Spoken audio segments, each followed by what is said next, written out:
पहलगाम हमले ने कश्मीरियत पर ऐसी चोट पहुंचाई है जिससे उभर पाने में शायद काफी वक्त लगे।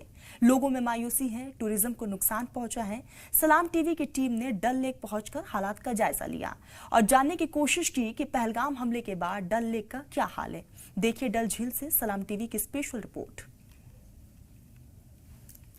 आदाब, सलाम टीवी देख रहे हैं आप। आपके साथ मैं हूं रम खान और सलाम टीवी की टीम इस वक्त मौजूद है जम्मू कश्मीर में। जम्मू कश्मीर के बेशतर इलाकों की तस्वीरें जो हैं वो हम आप तक पहुंचा रहे हैं। पहलगाम में जो कुछ हुआ, जो इंसानियत को शर्मसार पहलगाम में दहशतगर्दों ने किया है, उसके बाद से पूरे जम्मू कश्मीर की तस्वीर कुछ मुख्तलिफ है। वो तस्वीर क्या है, हम अपने कैमरा लेंस के थ्रू आप तक पहुंचाने के लिए खुद पहुंचे हैं और इस वक्त मेरी मौजूदगी श्रीनगर के डल लेक में है। यहाँ के नजारे मैं आपको दिखाऊंगी, यहाँ के जो कारोबारी है उनसे आज बातचीत करूंगी। डल लेक में एक ऐसा शहर बसता है या कहा जाए कि एक ऐसा इलाका बसता है जिसे कहा जाता है कि पानी पर बसने वाला शहर है। उस शहर में भी मैं आपको लेकर जाऊंगी। कौन सा वो शहर है, क्यों मैं ऐसा कह रही हूँ, कुछ ही देर में आपको पता चलेगा। फिलहाल मैं अपने कैमरामैन से कहूंगी कि सबसे पहले तस्वीरें आपको दिखाएं। डल लेक की क्या तस्वीरें हैं। जो डल लेक खचाखच भरी होती थी शिकारों से, यहाँ पर कहा जाता है कि मूवमेंट की जगह नहीं मिलती थी। अब आप शिकारे कोने पर लगे हुए देखेंगे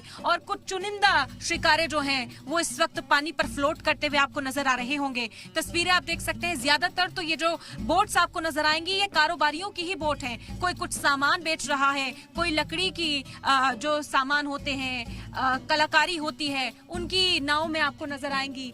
दूसरी तरफ खाने पीने का जो सामान है वो लेकर निकले हैं। अपनी रोजी रोटी कमाने के लिए लोग यहाँ पर निकले हैं, लेकिन बावजूद इसके वो मायूस इस वक्त नजर आ रहे हैं क्योंकि कोई खरीदार नहीं है। बेचने के लिए उनके पास सामान तो है, बोट्स भरी हुई तो है, लेकिन जो सयाह यहाँ पर पहुंचते थे, जो टूरिस्ट यहाँ पर पहुंचते थे, जिसके जरिए उनका कारोबार चलता था, रोजी रोटी चलती थी, वो नजर नहीं आ रहा है। और इस सब के पीछे वो इंसिडेंट जिम्मेदार है, वो दहशतगर्द जिम्मेदार है जिन्होंने यहाँ के माहौल को खराब करने की कोशिश की है।